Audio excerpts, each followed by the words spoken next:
اعوذ باللہ من الشیطان الرجیم بسم اللہ الرحمن الرحیم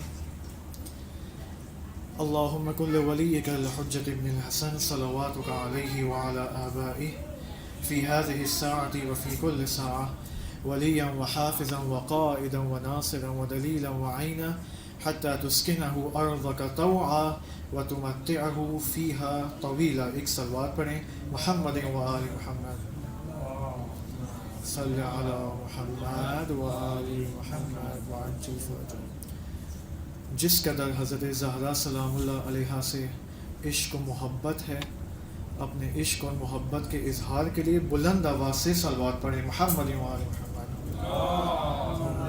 صلی علی محمد وآل محمد وعجل فرجہ.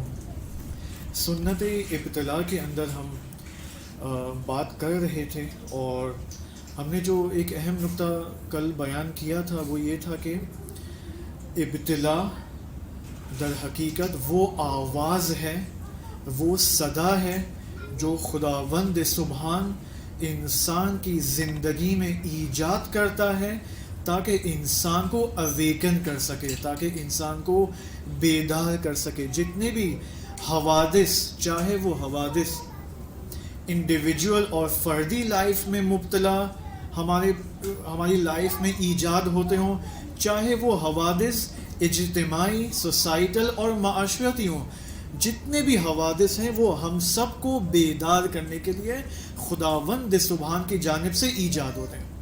بس یہ حوادث وہ آواز ہے، وہ صدا ہے جس کے ذریعے خدا ہم سے گفتگو کرنا چاہتا ہے.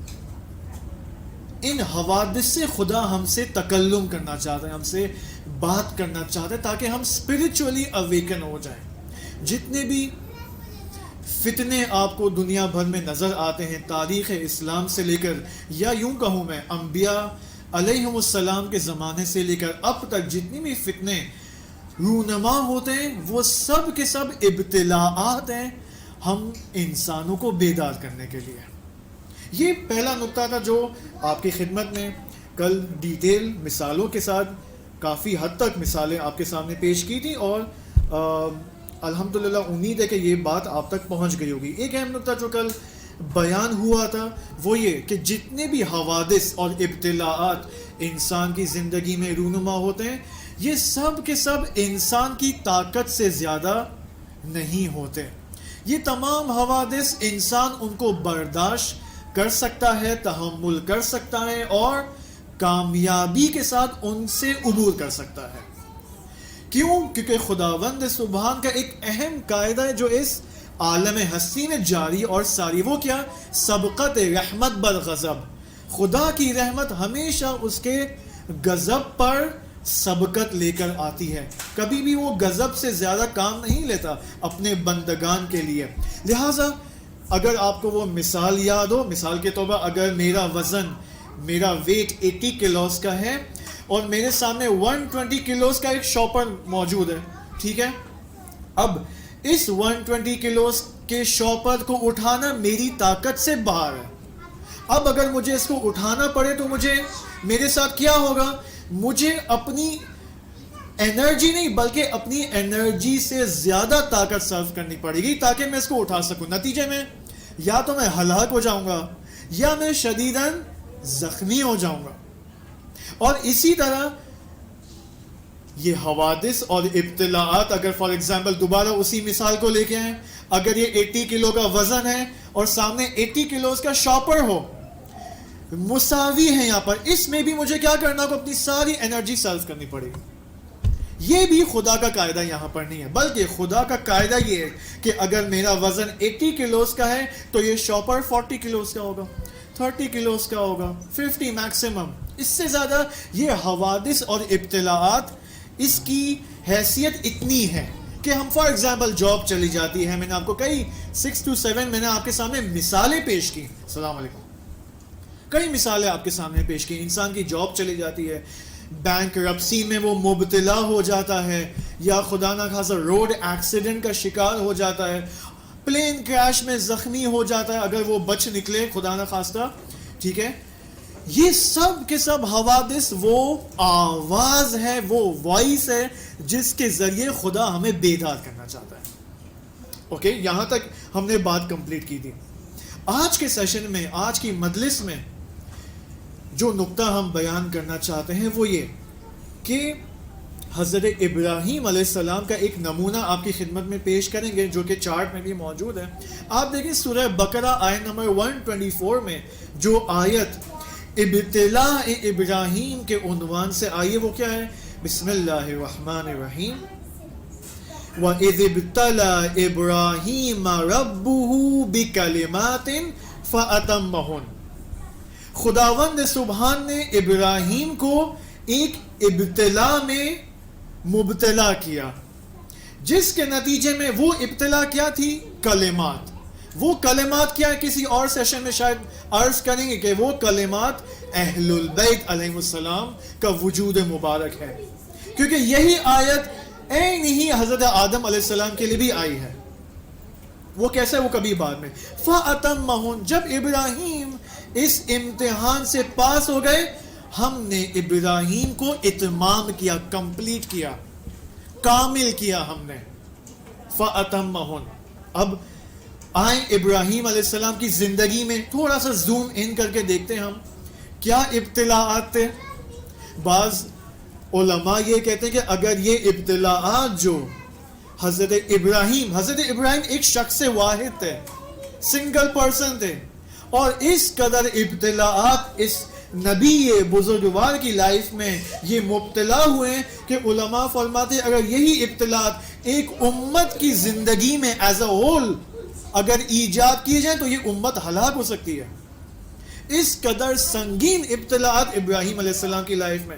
مثلا ہم آئے ابراہیم علیہ السلام کی جوانی سے دیکھتے ہیں. 13 یا 14 سال یا 16 سال کی عمر تھی ابراہیم علیہ السلام کی کہ وہ عظیم ماجرا پیش آیا جب نمرود اور اس کی حکومت کا جشن برپا تھا. ابراہیم جاتے ہیں اس کمرے میں، اس ہال میں جہاں پر سارے بت رکھے ہوئے تھے، اور تمام بتوں کو وہ تباہ و برباد کرتے ہیں، نابود کرتے ہیں. نتیجے میں کیا ہوتا ہے ہم سب کو معلوم ہے کہ نمرود ابراہیم علیہ السلام کو ایک ایسی آگ میں پھینکنے کا حکم دیتا ہے کہ کوئی انسان اس آگ کے نزدیک نہیں جا سکتا. نزدیک جانا تو دور سے بھی اگر انسان لمس کرنے کی کوشش کرے یہاں پر ممکن ہے وہ جل جائے. اس قدر وہ تیز اور شدت میں یہ آگ موجود تھی، اس قدر اس کا ٹیمپریچر ہائی تھا. لہٰذا منجنیق کو، ایک کیٹاپلٹ کو لایا جاتا ہے اور ابراہیم کو ایک منجنیق کے ذریعے اس آگ کے علاوہ میں پھینکا جاتا ہے. یہ پہلی ابتلا ابراہیم علیہ السلام کی لائف میں. دوسری ابتلا اسی واقعے کے فوراً بعد. وہ کیا کہ نمرود کا حکم آتا ہے کہ ابراہیم کو ایگزائل کیا جائے، تبعید، جلا وطن کیا جائے. یہ دوسری ابتلا ابراہیم کے لیے. تیسری ابتلا حضرت ابراہیم علیہ السلام کے لیے وہ یہ کہ ان کو، جن کے ساتھ انہوں نے شادی کی تھی حضرت سارہ سے، ان کے ساتھ ان کو اولاد نہیں ہوتی ہے. اولاد نہ ہونا ایک سنگین ابتلا ہے. یہاں بھی آپ دیکھیں اس وقت کتنے کیسز ہیں پورے دنیا کے اندر. 4 سال ہو جاتے ہیں شادی کو، 6 سال ہو جاتے ہیں شادی کو، اور اولاد نہیں ہوتی. البتہ ابھی تو یہ ٹرینڈ اس وقت چل رہا ہے دنیا میں کہ شادی کے 5 سال تک اولاد ہونی ہی نہیں ہے. کانشیسلی ڈیسائیڈ کرتے ہیں husband wife we don't want any children. کیوں؟ فیملی پلاننگ کی وجہ سے. ہمیں پیسے کمانے ہیں، پیسے جمع کرنے ہیں، بینک بیلنس بڑھا دیں تاکہ اگر 10 سال بعد ڈالر کا ریٹ ہائی ہو جائے اور پیمپرز کی پرائسز بڑھ جائیں ہمارے پاس پہلے سے بینک بیلنس موجود ہو. یہ سب سوچ کر بچے پیدا نہیں ہوتے، اور جب یہ ٹائم گزر جاتا ہے تو دیکھتے ہیں اب تو واقع نہیں ہو رہے. پھر ہاسپٹل جاتے ہیں، IVF، IUI، یہ علاج وہ علاج، کسی نے جادو کر دیا ہے میری بیٹی کے اوپر، میری بہو کے اوپر، اور یہ سارے مسائل شروع ہو جاتے ہیں. کس وجہ سے؟ یہ شروع کہاں سے ہوا تھا؟ فیملی پلاننگ کی وجہ سے شروع ہوا تھا. تو آپ دیکھیں یہ مسائل ہیں. ابراہیم علیہ السلام کو اولاد نہیں ہوتی، یہ تیسری ابتلا ہے. کب اولاد ہوتی ہے؟ جب وہ تقریباً 100 سال کی عمر میں پہنچتے ہیں. جب اس وقت ان کو اولاد نصیب ہوتی ہے، اسماعیل علیہ السلام. اس کے بعد جب اولاد ہو جاتی ہے، حضرت اسماعیل علیہ السلام کی ولادت ہوتی ہے، کچھ مہینے بڑے ہو جاتے ہیں، چند سال کے ہو جاتے ہیں، اب یہاں پر ابراہیم کے لیے چوتھی ابتلا خداوند متعال کی جانب سے خطاب آتا ہے. وہ خطاب کیا ہے کہ تم جاؤ یہاں سے، ظاہراً بابل سے جاؤ، اور ایک ایسی وادی، ایک ایسی سرزمین پہ جاؤ جو کہ غیر ذی زرع ہے. کیسی سرزمین؟ جو زرخیز نہیں ہے، جہاں پر زراعت نہیں ہے، خشک، نو پروڈکشن، ایسی خشک زمین پہ تم جاؤ، اپنی فیملی کو لے کر، اپنی وائف کو بھی اور اپنے بچے کو لے کر بھی. بعض روایات میں آپ دیکھیں کتنی عجیب تعبیر آئی ہے. کچھ لوکیشن سے جب ابراہیم علیہ السلام اپنی فیملی کے ساتھ انہوں نے حرکت کی اس وادی غیر ذی زرع کے لیے، تو وسط سفر میں کچھ ایسے لوکیشنز پہ وہ پہنچتے تھے کہ مثلا جہاں پر پانی ہے، تو فوراً جبرائیل علیہ السلام کو کہتے یہی تو وہ سرزمین نہیں ہے. تو جبرائیل علیہ السلام کیا فرماتے؟ نو، یہ نہیں، جہاں پر پانی وہ وہاں پر نہیں رکنا ہے، آگے بڑھو. آپ دیکھیں یہ ابتلا ہے یا نہیں؟ یعنی ابراہیم کے لیے بھی ابتلا ہے، ہاجر کے لیے بھی ابتلا ہے، اسماعیل کے لیے بھی ابتلا ہے. پانچویں ابتلا جو ابراہیم علیہ السلام جس میں خدا مبتلا کرتا ہے کہ جب اس زمین یا اس سرزمین پہ پہنچتے ہیں تو دیکھتے ہیں وہاں پر ایک خشک درخت ہے، خشک زمین ہے، درخت بھی ایسا جو کہ بے ثمر ہے، کوئی اس کا فروٹ نہیں ہے. خطاب آتا ہے ابراہیم کو، اے Ibrahim, leave your kids and family alone and go from here. اور یہاں پر تمہیں ایک سیکنڈ بھی رکنے کی اجازت نہیں ہے، just leave them alone and یہاں سے چلے جاؤ. عجیب ہے، کتنی عجیب ابتلا ہے یہ. اگر یہ ابتلا ہمارے ساتھ ہو تو اس کو تصور کریں، ہم اپنی لائف میں امپلیمنٹ کم از کم ایک سوچنے کی حد تک، تخیل کی حد تک سوچے تو صحیح کہ خدا نہ خواستہ ان ابتلاءات میں اگر میں اور آپ مبتلا ہو جائیں تو کیا ہوگا؟ کیا اس وقت بھی ہم خدا کے ماننے والے ہوں گے یا نہیں ہوں گے؟ لیکن اب ابراہیم کی استقامت کو دیکھیں، یہ پانچویں ابتلا ہے، رکنے کی اجازت نہیں ہے، بس چھوڑ کے چلے جاؤ. چھٹی ابتلا، جب کئی سال گزر گئے، ابراہیم علیہ السلام اپنی فیملی کے ساتھ اصلاً کوئی ملاپ نہیں ہے، کوئی میل ملاپ نہیں ہے، بالکل جدا. اس چند سال جدائی کے بعد خطاب آتا ہے کہ جاؤ اسماعیل کے پاس، جو کہ اب نوجوان یا جوان ہو چکا ہے، جاؤ اور اس کو ذبح کرو. یہ چھٹی ابتلا ابراہیم علیہ السلام کے لیے. جب اس ابتلا میں بھی ابراہیم کامیابی کے ساتھ عبور کر جاتے ہیں، فَأَتَمَّهُنَّ، اب ہم نے تمہیں کمپلیٹ کیا. قَالَ إِنِّي جَاعِلُكَ لِلنَّاسِ إِمَامًا، اب ہم تمہیں امام بناتے ہیں. یعنی اس سے پہلے تم پروفٹ تھے، نبی تھے، عبد تھے، سب کچھ تھے، لیکن امام، یعنی امام بننے کے لیے اتنے سارے ابتلاءات سے تمہیں گزرنا پڑے گا. بس اس کا مطلب ہمیں سوچنا ہوگا کہ امام اور امامت کی حقیقت کیا ہے، کہ یہ اس قدر امپورٹنٹ ہے اور اس قدر ان کثیر ابتلاءات اور متعدد ابتلاءات سے ایک شخص کو گزرنا ہوتا ہے، تب جا کے اس کو امامت کا مقام ملتا ہے. اسی وجہ سے علماء فرماتے کہ امامت افضل ہے نبوت اور رسالت سے، اسی وجہ سے امامت کا مقام بلند ہے. اب اسی وجہ سے آپ دیکھیں، ایک روایت آپ کی خدمت میں پیش کرتا ہوں اصول کافی کے اندر، اسی آیت جو چارٹ میں موجود ہے، وہ جو نیچے ایروز بنے ہوئے ہیں، وہ ایروز اسی روایت کی عکاسی ہے کہ ان اللہ تبارک و تعالی اتخذ ابراہیم عبدا، خداوند سبحان نے ابراہیم کو سب سے پہلے عبد بنایا، قبل ان یتخذہ نبیا، اس سے پہلے کہ ابراہیم کو نبی بنائے، پہلے کیا بنایا؟ عبد بنایا. پھر ان اللہ اتخذہ نبیا قبل ان یتخذہ رسولا، ابراہیم کو نبی بنایا اس سے پہلے کہ اسے رسول کا مقام دیا جائے. وَإِنَّ اللَّهَ اتَّخَذَهُ رَسُولًا قبل ان يتخذه خلیلا، اس سے پہلے کہ ہم ابراہیم کو خلیل یا مقام خلت عطا کریں، ہم نے اسے عبد بنایا، پھر کیا بنایا؟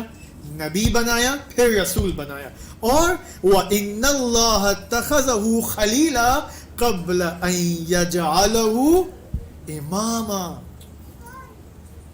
بس امامت سے پہلے مقام خلت اور اس کے بعد مقام امامت. سوال، یہ جو کتنے مقام ہو گئے یہاں پر؟ 1 2 3 4 5 مقام ہو گئے. میں اور آپ، ہم سب جو کہ معصوم تو نہیں ہیں، ان میں سے کون سے مقامات تک پہنچ سکتے ہیں؟ کیا ہم نبی بن سکتے ہیں؟ نو. کیوں؟ کیونکہ رسول خدا صلی اللہ علیہ وآلہ وسلم نے ایک صلوات پڑھی، محمد وآل محمد.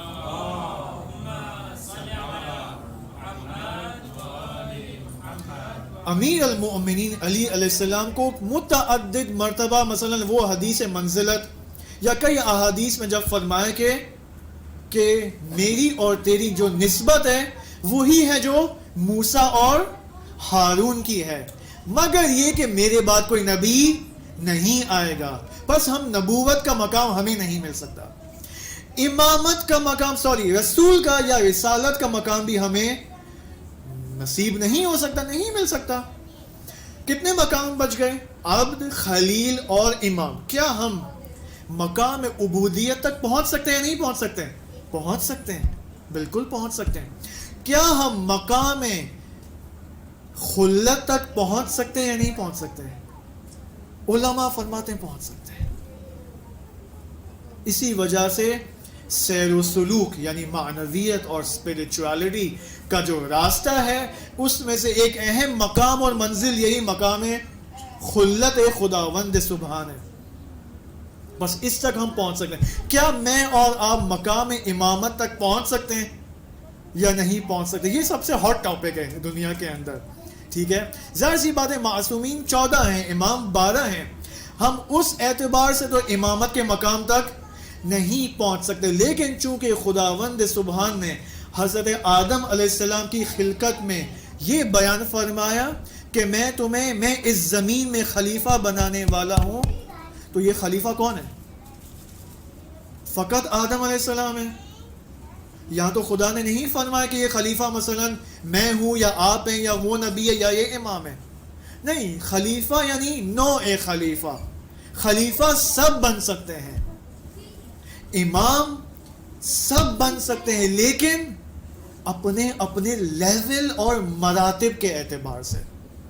اسی وجہ سے مسجد کا جو پیش امام ہے اس کو دین نے کیا ٹرمینالوجی دی ہے؟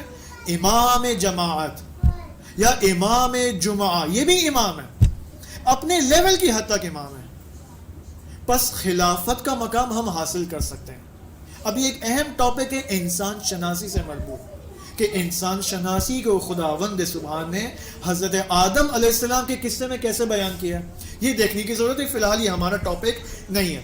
خوب، یہ ابتلاءات ابراہیم علیہ السلام. اب یہ حدیث آپ ملاحظہ کریں جو کہ وسائل الشیعہ میں آئی ہے اور ظاہراً وہاں پر موجود ہے اس چارٹ میں. یہ حدیث دیکھیں کہ انما یبتلی المؤمن علی قدر اعمالہ الحسنہ. اس کا پہلا پارٹ دیکھ لیں کیا ہے، پھر نتیجہ دیکھیں کیا نکلتا ہے. امام علیہ السلام فرما رہے ہیں کہ ایک مومن کو مبتلا کیا جاتا ہے مختلف ابتلاءات میں. کس اعتبار سے، کس لیول کی حد تک؟ اعلی قدر اعمالہ الحسنہ، اس کے اعمال حسنہ کے اعتبار سے. یعنی جس قدر ایک مومن یا مومنہ کے اعمال حسنہ ہوں گے اس قدر ہم اس کو ابتلاءات میں مبتلا کریں گے. آگے دیکھیں یہ سیکنڈ پارٹ آف دا حدیث، فَمَنْ صَحَّ دِينُهُ وَحَسُنَ عَمَلُهُ اشْتَدَّ بَلَاؤُهُ. جس کا دین صحیح ہوا، یا یوں بھی اگر ٹرانسلیٹ کریں، جو یہ چاہتا ہے کہ میرا دین صحیح اور سالم ہو، اور جس کے اعمال زیادہ حسن ہوئے، یا جو یہ خواہش رکھتا ہے کہ میرے اعمال حسنہ زیادہ سے زیادہ ہو، تو وہ یہ جان لے کہ اشتد بلاؤہ، ہم اس کی لائف میں ابتلاءات اور ایگزامینیشنز میں اضافہ کریں گے. اب کیا نتیجہ لیں گے اس حدیث سے؟ نتیجہ کیا ہے؟ نتیجہ یہ کہ جس قدر اعمال حسنہ زیادہ ہوں گے بلائیں زیادہ نازل ہوں گی، جس قدر گناہ زیادہ ہوں گے بلائیں کم نازل ہوں گی، یا جس قدر اعمال حسنہ کم ہوں گے بلائیں کم نازل ہوں گی. خوب، ایک طرف سے خدا ہے ہم تو چاہتے ہیں کہ اعمال حسنہ مستحبات بجا لائیں. اب زیارت پہ ہم جاتے ہیں، یہ عمل حسن نہیں ہے. مجلس میں آئے ہیں، عمل حسن ہے یا نہیں؟ یہ سب اعمال حسنہ میں ہم مجلس کے بعد ایک دوسرے سے سلام علیکم احوال پرسی کریں گے مسکراہٹ کے ساتھ. یہ اعمال حسنہ ہے یا نہیں ہے؟ بس اگر اعمال حسنہ میں اضافہ ہوگا تو بلاؤں میں اضافہ ہوگا. اس حدیث کی پرسیپشن سے کیا بلاؤں کی نسبت ہماری نگاہ اور ہمارا پرسیپشن مثبت ہونا چاہیے، پازیٹیو ہونا چاہیے، یا منفی یا نیگیٹو ہونا چاہیے؟ یہ حدیث اور اس وقت تک ہم نے جتنی بھی مطالب بیان کیے ہیں، بلاؤں کی نسبت ہمارا کیا پرسیپشن ہونا چاہیے، نیگیٹو یا پازیٹیو؟ ہولڈ کریں اپنے جواب کو، ابھی آپ جواب نہ دیں تاکہ ہم اگلے سیکشن تک جائیں اور ایک ایسی حدیث میں ہم جائیں گے جہاں پر ایک مومن کو کیٹیگرائزیشن 4 کیٹیگریز میں ڈیوائڈ کرتے ہیں بلاؤں کے اعتبار سے. بہت زبردست حدیث ہے. لیکن اس سے پہلے میں آپ کو ایک اور حدیث سنانا چاہتا ہوں. وہ کیا ہے کہ ایک شخص آیا امیر المؤمنین علی ابن ابی طالب علیہ السلام کی خدمت میں اور کہا کہ یا امیر المؤمنین انی لا احبک فی السر والعلانیہ، میں آپ سے محبت کرتا ہوں چھپ کے بھی اور اوپنلی. میں آپ سے محبت کرتا ہوں. I love you امیر المؤمنین. امیر المؤمنین نے اپنا سر نیچے رکھا ہوا تھا اور پھر ثم رفع رأسہ، اپنا سر بلند کیا اور کہا صدقت، تو نے سچ کہا، تو واقعاً مجھ سے محبت کرتا ہے. اذهب، اب تو یہاں سے جا، فاتخذ للبلاء جلبابا، اب تو بلاؤں کا لباس اپنے اوپر ڈھانپ لے. یعنی اب جب تو نے محبت کا اور سچی محبت کا ادعا کیا ہے مجھ سے، اب تو بلاؤں کے لیے ریڈی ہو جا. Prepare yourself for difficulties and examinations. البتہ ہم بعد میں کہیں گے کہ بلاؤں کا مطلب فقط ڈیفیکلٹیز اور مشکلات نہیں ہے جس کو ہم مشکلات سمجھتے ہیں. جس کو اللہ نے بہت پیسہ دیا ہے، گاڑی دی ہے، اے سی والا گھر دیا ہے، اے سی والی گاڑی دی ہے، سب کچھ دیا ہے، ساری فیسلٹیز دی ہیں، یہ بھی ابتلا ہے. یہ بھی ابتلا ہے. بس ابتلا کا مطلب فقط جاب کا چلے جانا نہیں ہے. خدا نے مجھے اچھا لباس دیا ہے، اچھے کپڑے دیے، اچھا گھر دیا ہے، ایڈمیشن دیا ہے کم میں، سب کچھ دیا ہے، آل فیسلٹیز، ماں باپ کا سپورٹ ہے، اوکے، پیسے بھیجتے ہیں، سب کچھ ہے. یہ بھی بلا ہے. اس کو ہم بعد میں انشاءاللہ کھولنے کی کوشش کریں گے. لہٰذا ایک اور حدیث میں جو شخص انبیاء کے راستے پر زیادہ چلے گا بلاؤں کے لیے وہ آمادہ ہو جائے. اسی حدیث میں ایک اور تعبیر کیا ہے کہ اذهب فاتخذ للفقر جلبابا، کہ اب جب تم نے مجھ علی سے محبت کا ادعا کیا ہے، now get ready for poverty، اب تم فقیری کے لیے آمادہ ہو جاؤ. بس آپ دیکھیں جو کانسیپٹس دینی مفاہیم کے بارے میں ہمارے ذہنوں میں وہ کچھ اور ہے، حدیث اور آیات میں بالکل کچھ اور ہے. بس ہمیں یہاں پر کیا کرنا ہوگا؟ اس سے پہلے ملک الموت آ جائے ہماری لائف میں، کیا کرنا ہوگا؟ ہمیں اپنے دینی کانسیپٹس کو اصلاح کرنا ہوگا، کیونکہ ایک اہم ترین منزلگاہ قیامت کے اندر، مواقف قیامت کے اندر، وہ یہ ہے کہ انسان کو اس کے عقائد کے حوالے سے سوالات کیے جائیں گے کہ تم نے جو عقیدہ اپنایا ہے توحید پر، نبوت پر، امامت پر، قیامت پر، یہ عقیدہ کس قدر صحیح ہے؟ تمہارا عقیدہ توسل کے حوالے سے، توکل کے حوالے سے خوب. Now let's take your examination. لہٰذا ہمیں اپنی اصلاح کرنی ہوگی. اب ہم اس ایک اہم حدیث میں وارد ہونا چاہتے ہیں, اس کے لیے اگر آمادہ ہونا چاہتے ہیں اور ایک اہم نتیجہ آخرت کے لیے اور دنیا کے لیے لینا چاہتے ہیں, ایک صلوات پڑھیں بلند آواز سے, محمد و آل محمد.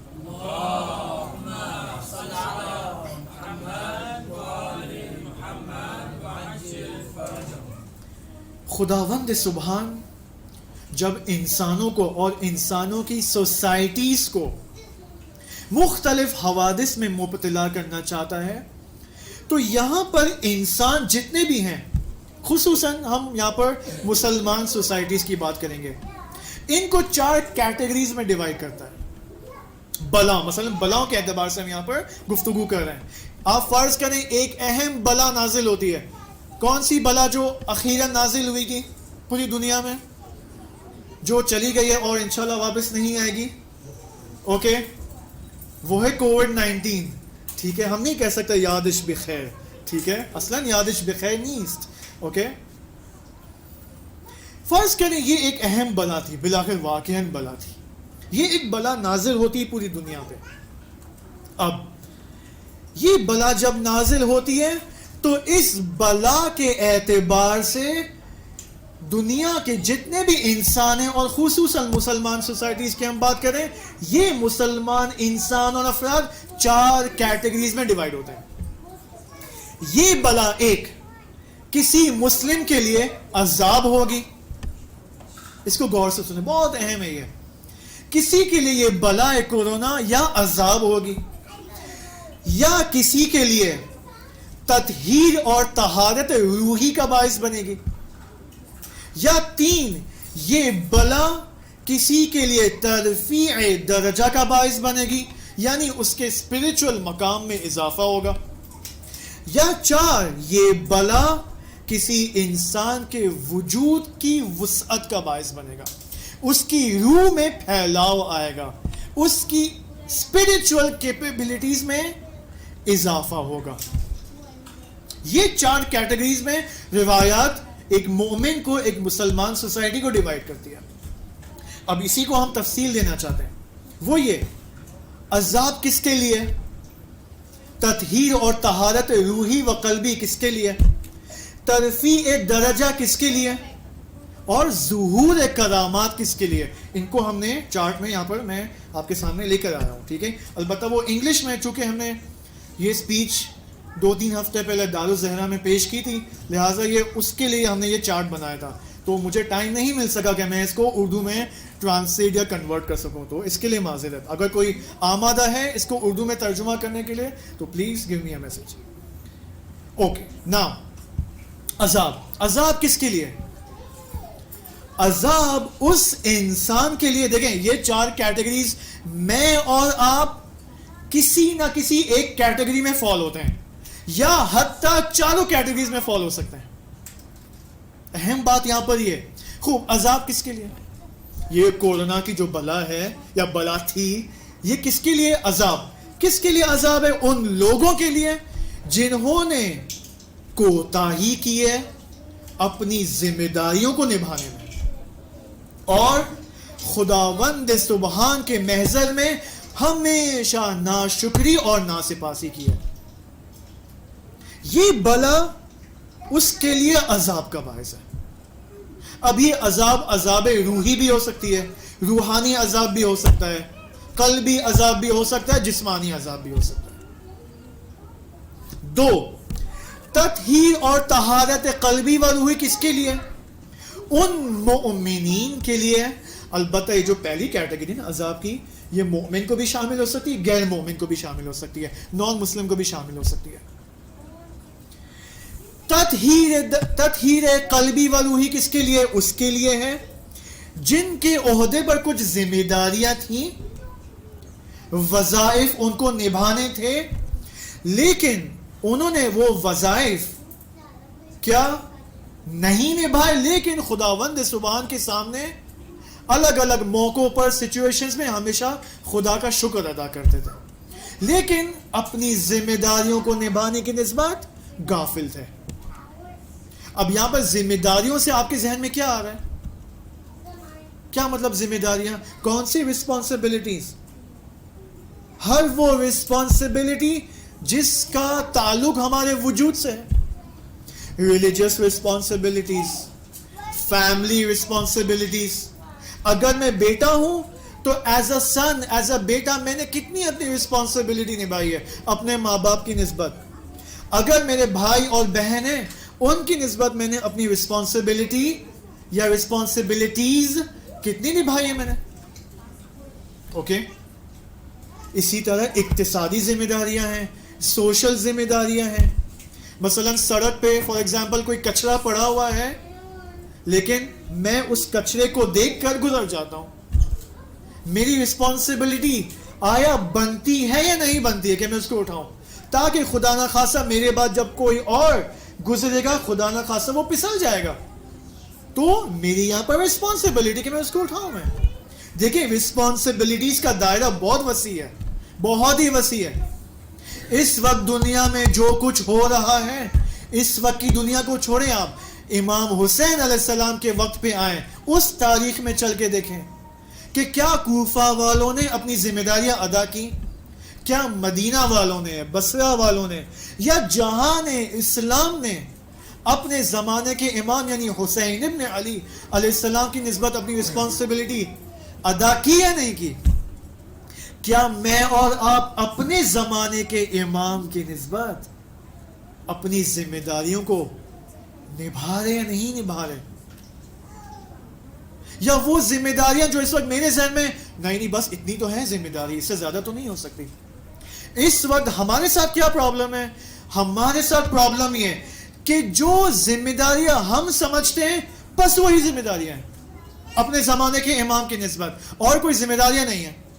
لہٰذا ہم نہیں جاتے کتاب پڑھنے کے لیے، ہم نہیں لیکچر سنتے، تاکہ ہمیں پتہ چلے کہ ایسا نہ ہو خدا نہ خواستہ میری ذمہ داریوں کا دائرہ اس قدر وسیع ہے اور میں کیا سمجھ رہا ہوں کہ میری ذمہ داری فقط اتنی ہے ایک کمرے کی حد تک. مثال کے طور پر کاش میں وہ کتابیں لے کے آتا آپ کے سامنے. اگر آپ آج کے زمانے میں دیکھیں جس شہر میں اس وقت آپ زندگی گزار رہے ہیں، کون سا شہر ہے؟ قم المقدسہ، آشیان اہل البیت علیہم السلام.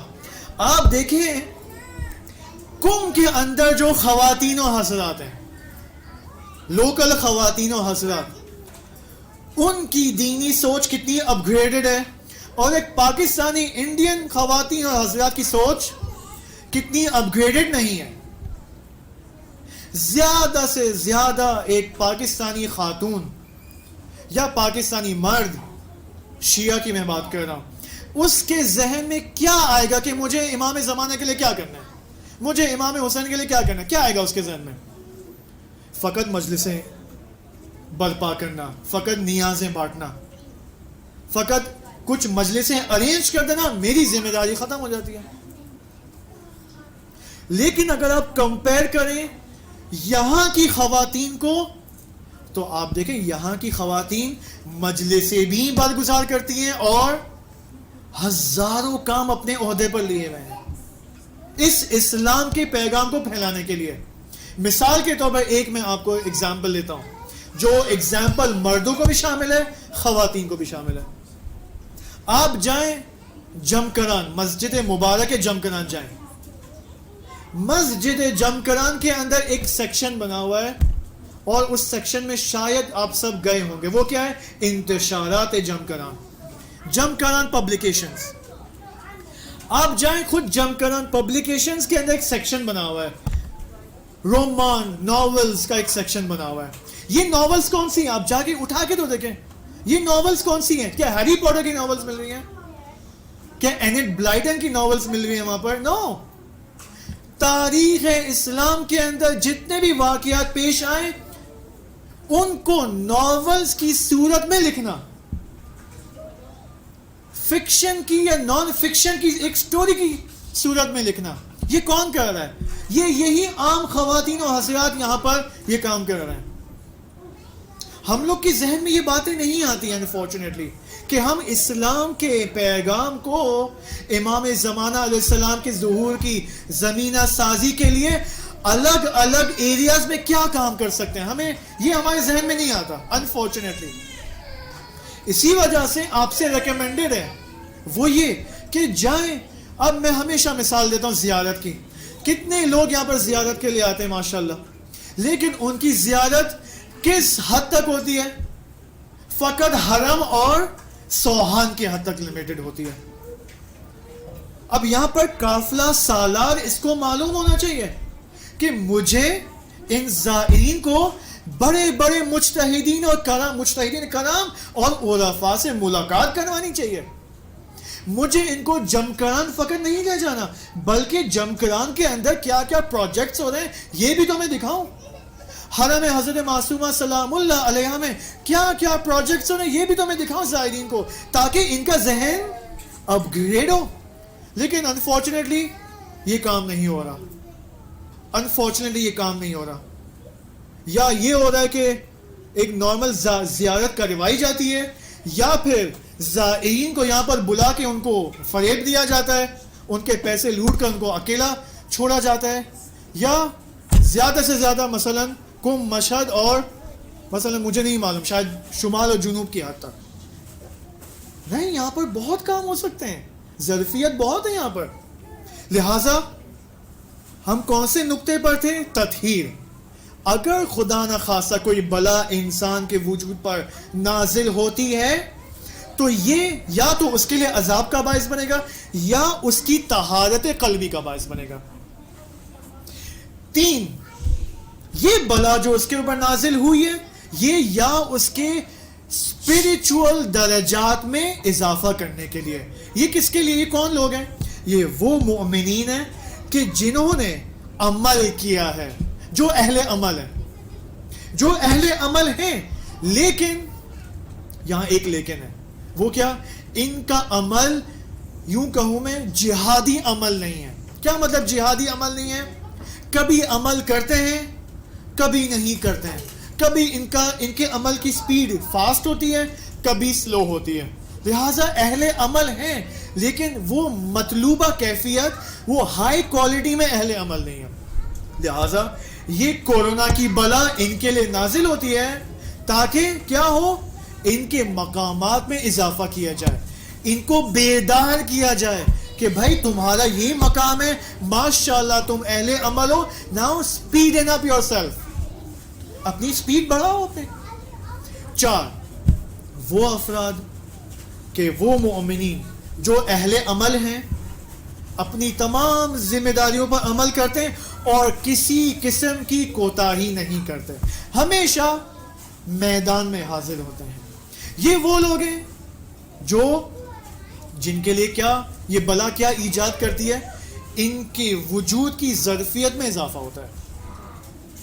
اب یہاں پر ایک پورا ٹاپک ہے من عالی کا اور من دانی کا، اس میں نہیں جانا چاہ رہا ہوں. فی الحال ہم اس کو یہیں تک روکتے ہیں، اسی حدیث کو آگے بڑھتے ہیں اور پھر انشاءاللہ ایک نقطے کے بعد ہم مصائب کی طرف روانہ ہوتے ہیں.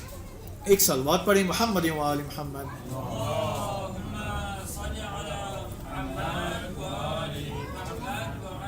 اب ہم کیا کریں؟ اب آپ دیکھیں یہ 4 کیٹیگریز ہو گئیں. یا یہ بلا میرے عذاب کا باعث ہے، یا تطہیر قلبی و روحی کا باعث ہے، یا ترفیع درجہ، یا ظہور کرامات کا. خوب.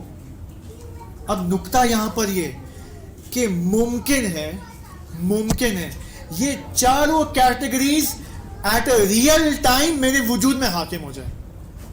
ممکن ہے یہ بلا جو میرے اوپر نازل ہوئی ہے، میں ایک جہت سے میرا وجود عذاب وجدان برداشت کر رہا ہے، دوسرے ڈائمنشن میں میرے وجود کی طہارت قلبی ہو رہی ہے، تیسرے ڈائمنشن میں میرے ہی اپنے وجود میں ترفیع درجہ کا مقام طے پا رہا ہے، اور چوتھا میرے وجود میں ظہور کرامات. بس یہ ایٹ اے ٹائم ہو سکتا ہے. اب یہ تو انڈیویجول لائف کی بات کی، آئے معاشرے پر. سوسائٹی، ایک سوسائٹی ممکن ہے کورونا کی وجہ سے عذاب میں مبتلا ہو جائے، یا ممکن ہے یہ کورونا اس کے تطہیر قلبی اجتماعی کا باعث بنے، یا یہ معاشرتی ترفیع درجہ کا باعث بنے. یہ سب پاسبل ہے. بس اس اعتبار سے آپ مجھے بتائیں، کیا ہم بلاؤں کی نسبت ہمارا پرسیپشن کیا ہونا چاہیے؟ پازیٹیو یا نیگیٹو؟ قطعاً نیگیٹو نہیں ہونا چاہیے. لیکن کیا اس کا مطلب یہ ہے کہ ہم بلاؤں کے لیے دعا کریں؟ نو، یہ بھی غلط ہے. ہمیں بلاؤں کے لیے خداوند زبان سے دعا نہیں کرنی چاہیے، ممنوع ہے. یہ ممنوع ہے. جس طرح خدا نے کہا کہ موت کے لیے دعا مت کرو، لمبی عمر کے لیے دعا کرو، اسی طرح خدا نے کہا کہ بلاؤں کے لیے دعا مت کرو. لہٰذا روایات میں آئے کہ ایک شخص امام سجاد علیہ السلام کی ایک صلوات پڑھیں، محمد و آل محمد،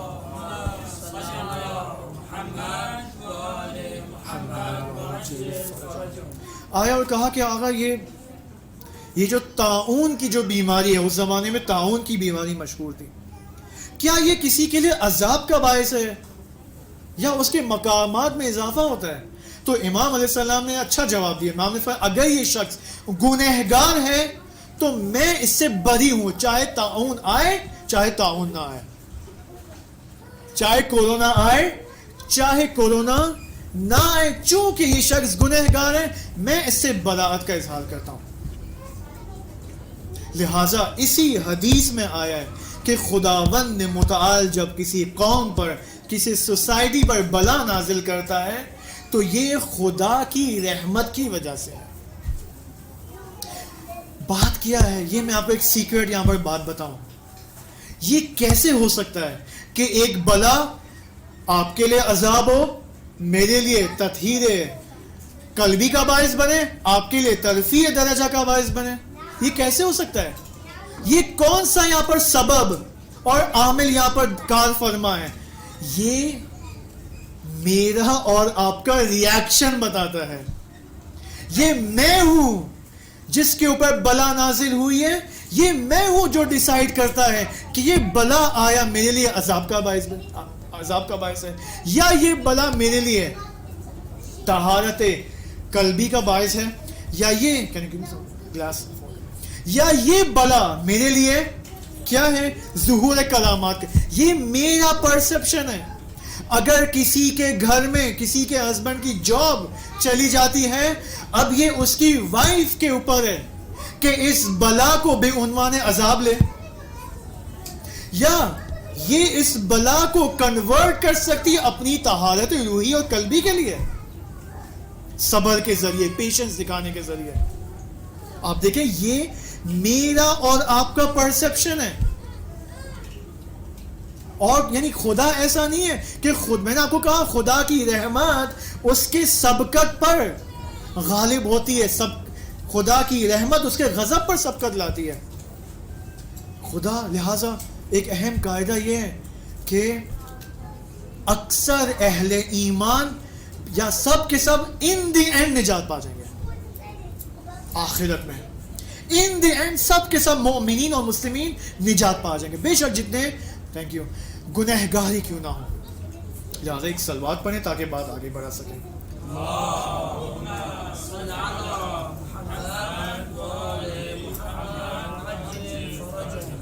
ہمیں اس اینگل سے تاریخ کا مطالعہ کرنا ہوگا، اور اس اینگل سے جب ہم ان 4 کیٹیگریز کے پرسیپشن کے اعتبار سے جب ہم تاریخ کا مطالعہ کریں گے تب ہمیں پتا چلے گا کہ آج 21ویں صدی میں 21st سینچری میں ہم کہاں کھڑے اور ہمیں کرنا کیا ہے. ایسا نہ ہو کہ ہماری کنٹریز اور کمیونٹیز کے اندر کوئی بلا نازل ہو. اس وقت مجھے بتائیں کون سی بلا اس وقت حاکم ہے ہماری کمیونٹیز کے اندر؟ اگر آپ ایران کا نام لیں تو سب کے ذہن میں کیا آتا ہے؟ سب سے پہلے حجاب کا مسئلہ، اوکے، یا منافقین کا مسئلہ یہاں پر، اوکے، اصلاحات کا ایشو. ایران کو چھوڑیں، آپ اپنی اپنی کمیونٹیز میں، پاکستان، ہندوستان، عرب کنٹریز. آیا میں نے آپ کو پہلے کہا بلا فقط پلین کریش کا نام نہیں ہے، بلا فقط جاب کا چلے جانا نہیں ہے. اس وقت تو ماشاءاللہ پاکستان میں آپ جائیں امن و امان ہے، امن و امان ہے ظاہر ہے، کوئی بم بلاسٹ نہیں ہوتا وہاں پر الحمدللہ، اور کبھی نہ ہو. خدا تمام عزاداران دنیا کو محفوظ رکھے انشاءاللہ.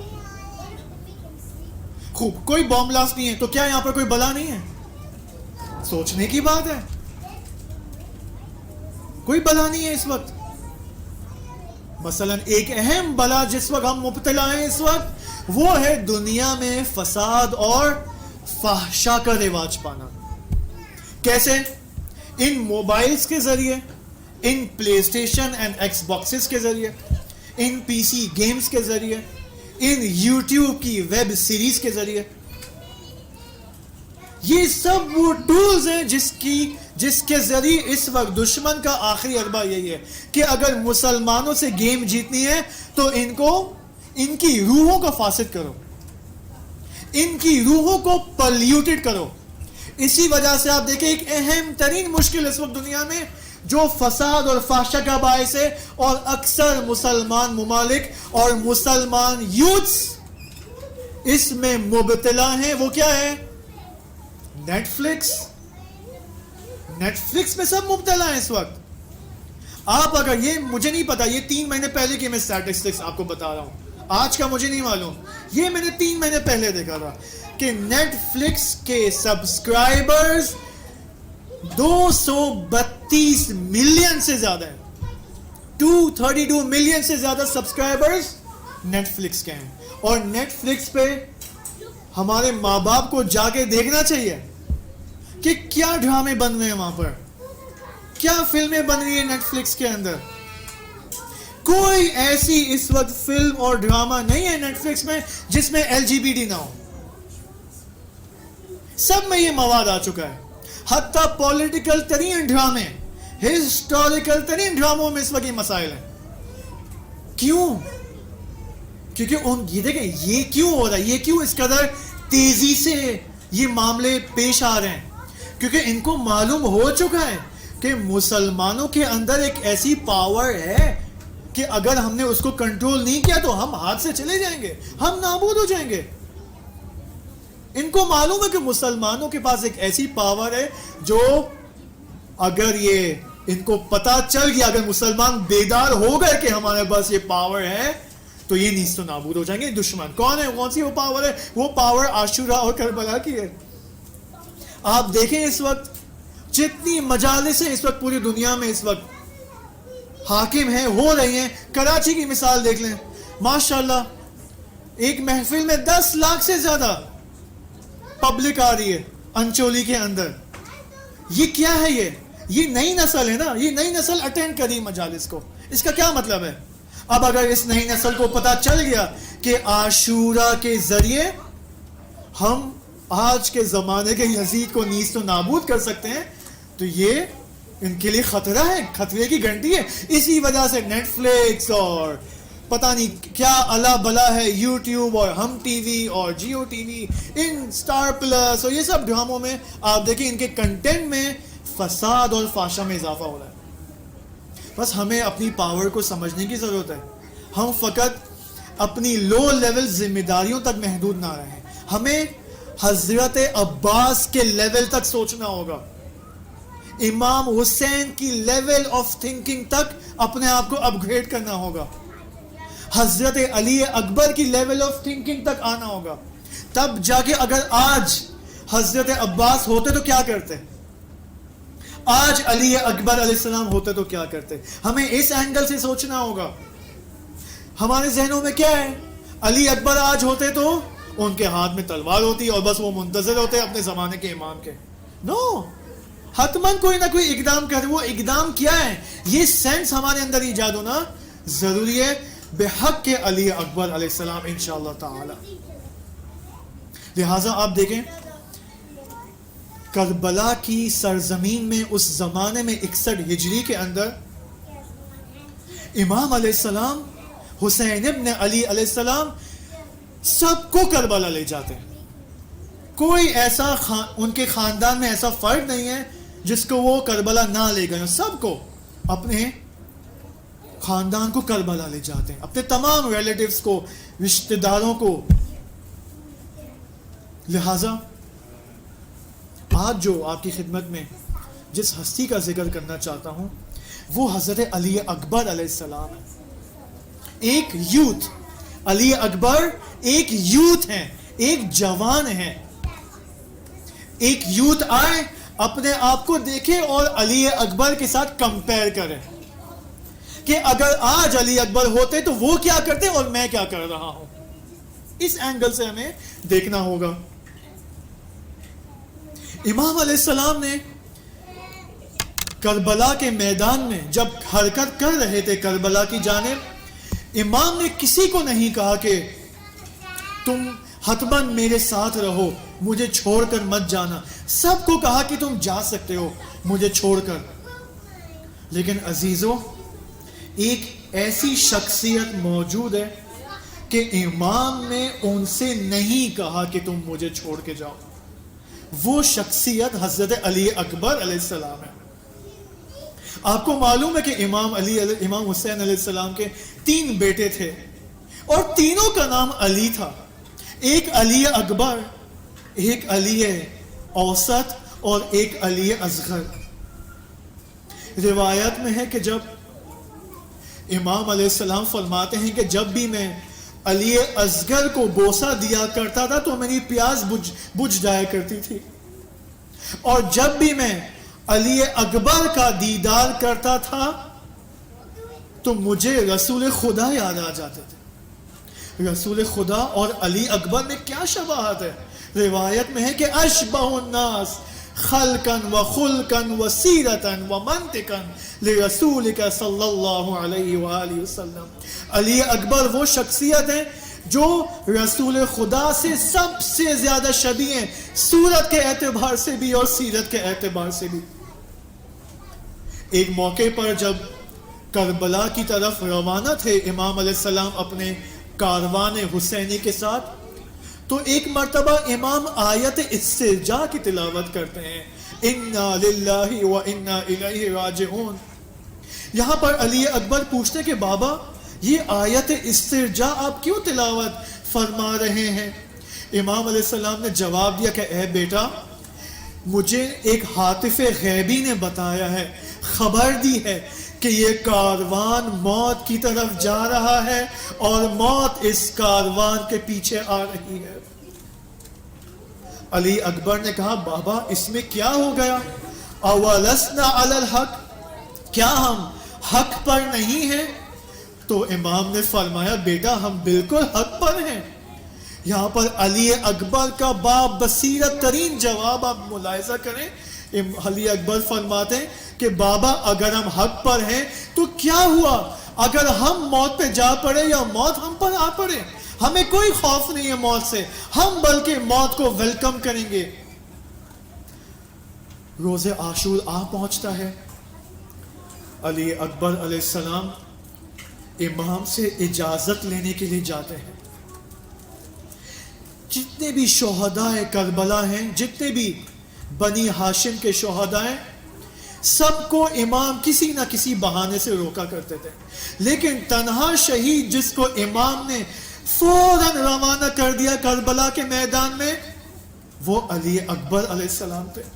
لیکن یہاں پر امام نے فرمایا بیٹا علی اکبر، اس سے پہلے کہ تم جاؤ میدان جنگ میں اور لعینوں کو واصل جہنم کرو، جاؤ خیام خواتین میں اور بیبیوں سے الوداع کہو. علی اکبر جاتے ہیں خیام میں، بی بی زینب کے خیام میں، بی بی کے سامنے آتے ہیں. جب حضرت زینب علیہ سلام اللہ علیہا حضرت علی اکبر کو دیکھتی ہیں، علی اکبر کی زبان مبارک سے کچھ نکلا نہیں جا رہا، کچھ بول نہیں پا رہے. یہاں پر بی بی فرماتی ہے کہ اے اکبر، تیرے چہرے کی سرخی سے، تیرے لبوں کے تبسم سے مجھے معلوم ہوتا ہے کہ تجھے شہادت کی بشارت مل چکی ہے. علی اکبر فرماتے جی پھوپھی اماں مجھے امام نے اجازت دے دی ہے. یہاں پر حضرت زینب علیہ تمام بیبیوں کو بلاتی ہیں تاکہ علی اکبر سے الوداع کہہ سکیں. روایت میں ہے کہ علی اکبر وہ تنہا شہید ہے کہ جسے امام حسین نے رخصت کیا. کیوں؟ کیونکہ باقی شہداء کو حضرت عباس رخصت کیا کرتے تھے، مقتل میں لے جایا کرتے تھے، اور حسین شہداء کو لایا کرتے تھے. یہ ڈیوٹی تھی میدان جنگ میں. لیکن علی اکبر وہ تنہا شہید تھے کہ خود امام حسین نے انہیں رخصت کیا اور خود امام حسین ان کو اٹھا کے لائے مقتل سے. عجیب دل بند ہے یہ علی اکبر امام حسین کے لیے. امام حسین نے خود اپنے ہاتھوں سے علی اکبر کو تیار کیا میدان جنگ کے لیے، خود دستار پہنائی، خود شمشیر دی، خود زرہ پہنائی اور روانہ کیا میدان جنگ کے لیے، اور کہا کہ اے اکبر، ہر روز تو بابا کو سوار کرتا تھا، آج بابا تجھے سوار کر رہے ہیں۔ عزیزان، مقتل علی اکبر ایک ایسا مقتل ہے کہ جس پہ علماء توسل کیا کرتے تھے۔ آئے ہم بھی توسل کریں اس شخصیت سے اپنے گریہ اور زاری کے ذریعے۔ علی اکبر جاتے ہیں میدان جنگ میں، روانہ ہوتے ہیں، جنگ شروع ہو جاتی ہے۔ اس قدر شجاعت کے ساتھ یہ جوان لڑتا ہے کہ راوی کہتا ہے کہ علی کی جنگ یاد آ گئی ہمیں۔ ہر وار پر اللہ اکبر کی تکبیر بلند کرتے، جب اللہ اکبر کی تکبیریں ہر وار کے بعد بلند ہوتی تو بیویوں کو اطمینان حاصل ہوتا، امام حسین مطمئن ہوتے کہ میرا اکبر زندہ ہے ابھی تک۔ ایک مرتبہ حسین نے دیکھا کہ بیٹا علی اکبر مقتل سے واپس آ رہا ہے۔ علی اکبر فرماتے ہیں اے بابا، دھوپ کی شدت ہے اور دھوپ کی گرماہٹ کی وجہ سے جو لباس، جو جنگی لباس میں نے پہنا ہے وہ اس قدر گرم ہو چکا ہے کہ پیاس کی شدت کی وجہ سے میں جنگ نہیں لڑ پا رہا۔ اے بابا جان، مجھے ایک گھونٹ اگر پانی مل جائے تو میں ایسی جنگ لڑوں گا کہ سب کو علی یاد آ جائیں گے۔ حسین نے اس موقع پر آسمان کی طرف نگاہ کی، پروردگارا، ایک ایسی غربت کا عالم ہے کہ وقت آخر میں جوان بیٹا پانی طلب کر رہا ہے اور میرے پاس پانی دینے کے لیے موجود نہیں ہے۔ حسین نے فرمایا بیٹا، پانی تو نہیں ہے لیکن میں ایک کام کر سکتا ہوں آپ کے لیے، شاید یہ تمہاری مدد کرے میدان جنگ میں۔ بیٹا، اپنی زبان کو میری زبان میں ڈالو، میرے منہ میں ڈالو۔ جب علی اکبر نے اطاعت کرتے ہوئے اپنی زبان کو امام کے منہ میں رکھا تو فوراً اپنی زبان کو نکالا۔ بابا نے پوچھا بیٹا، یہ زبان فوراً کیوں نکالی؟ تو کہا کہ بابا جان، آپ کا تو گلا مجھ سے بھی زیادہ خشک ہے۔ امام نے فرمایا بیٹا، یہ انگوٹھی لو، اس انگوٹھی کو اپنے منہ میں رکھو اور جاؤ میدان جنگ میں، حوض کوثر پر میری ماں زہرا تمہاری منتظر ہے۔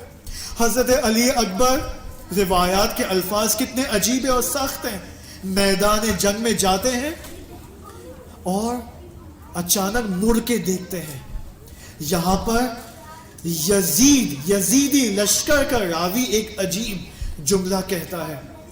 وہ یہ کہتا ہے کہ جب علی اکبر نے مڑ کے پیچھے دیکھا تو دیکھا کہ حسین بھی علی اکبر کے پیچھے آ رہے ہیں۔ یہاں پر دوبارہ جنگ کا آغاز ہوتا ہے، تکبیریں بلند ہوتی ہیں، اللہ اکبر۔ حسین جنگ کا نذرانہ کر رہے ہیں۔ ایک مرتبہ اکبر کی تکبیروں کی آواز سنائی نہیں دیتی، اکبر زین سے زمین پر گر جاتے ہیں، اور جب اکبر زین سے زمین پر گر جاتے ہیں تو یوں صدا دیتے ہیں کہ بابا علیک منی السلام، علیک منی السلام۔ جب عرب زبان میں کہا جاتا ہے اس وقت کہا جاتا ہے جب جواب کی امید نہ ہو، بابا جان آپ زحمت مت کریں میدان جنگ میں آنے کے لیے، علیک منی السلام۔ لعینوں نے ایک مرتبہ اکبر کا، علی اکبر کا محاصرہ کیا، کوئی شمشیر سے حملہ کر رہا ہے، کوئی نیزے سے حملہ کر رہا ہے، کوئی پتھر مار رہا ہے، یہاں تک کہ راوی کہتا ہے کہ فقطوہ بسیوفہم اربن، اربا علی اکبر کی لاش اور بدن ٹکڑے ٹکڑے ہو جاتے ہیں۔ حسین نے اپنے آپ کو اکبر تک پہنچانے کی کوشش کی۔ یہاں پر راوی کہتا ہے کہ جب حضرت عباس زمین سے گرے تھے تو حسین کا ہاتھ ان کی کمر پہ تھا، لیکن جب علی اکبر زین سے زمین پر گرے اور دشمن نے حملہ کیا اور علی اکبر نے صدا دی علیک منی السلام، تو یہاں پر حسین گرتے اٹھتے علی اکبر کی تلاش میں میدان میں آتے ہیں اور کہتے کہ این علی اکبر، این ابنی، میرا بیٹا کہاں پر ہے؟ حسین آتے ہیں علی اکبر کے پاس، یہاں تک کہ علی اکبر کی آخری سانسیں ہیں، اپنے بیٹے کو اپنی آغوش میں لیتے ہیں اور ان کی پیشانی سے خون کو صاف کرتے ہیں۔ یہاں پر علی اکبر کے آخری جملے ملاحظہ فرمائیں، فرماتے ہیں کہ بابا جان، آپ کے پہنچنے سے پہلے مجھ پر گشی طاری ہو گئی تھی اور اس گشی میں میں نے محمد مصطفیٰ اپنے جد کو دیکھا، علی مرتضیٰ کو دیکھا، جدہ فاطمہ زہرا کو دیکھا۔ یہاں پر علی اکبر فرماتے کہ بابا جان، فاطمہ زہرا جدہ فاطمہ نے آپ کے لیے پیغام پہنچایا ہے کہ میرے بیٹے حسین سے کہو کہ بیٹا حسین اب جلدی کرو، اب تیری ماں زہرا کو زیادہ انتظار نہیں۔ الا لعنت اللہ علی القوم الظالمین۔ خداوند متعال سے دعا ہے کہ خدایا ہم سب کے گناہوں کو معاف فرما، خدایا ہم سب کی عاقبت بخیر فرما، خدایا بحق کے علی اکبر، بحق کے جوان حسین، خدایا تمام عزاداروں کو جو دنیا بھر میں اس وقت عزاداری سید الشہداء میں مشغول ہیں، ان سب کو اپنے حفظ و امان میں محفوظ فرما۔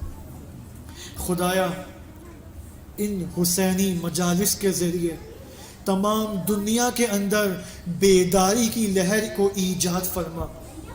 خدایا تمام مؤمنین اور مؤمنات جو اس محفل میں حاضر ہیں، ان سب کے مرحومین کی مغفرت فرما۔ خدایا ہم سب کی عاقبت بخیر فرما۔ ماتم حسین۔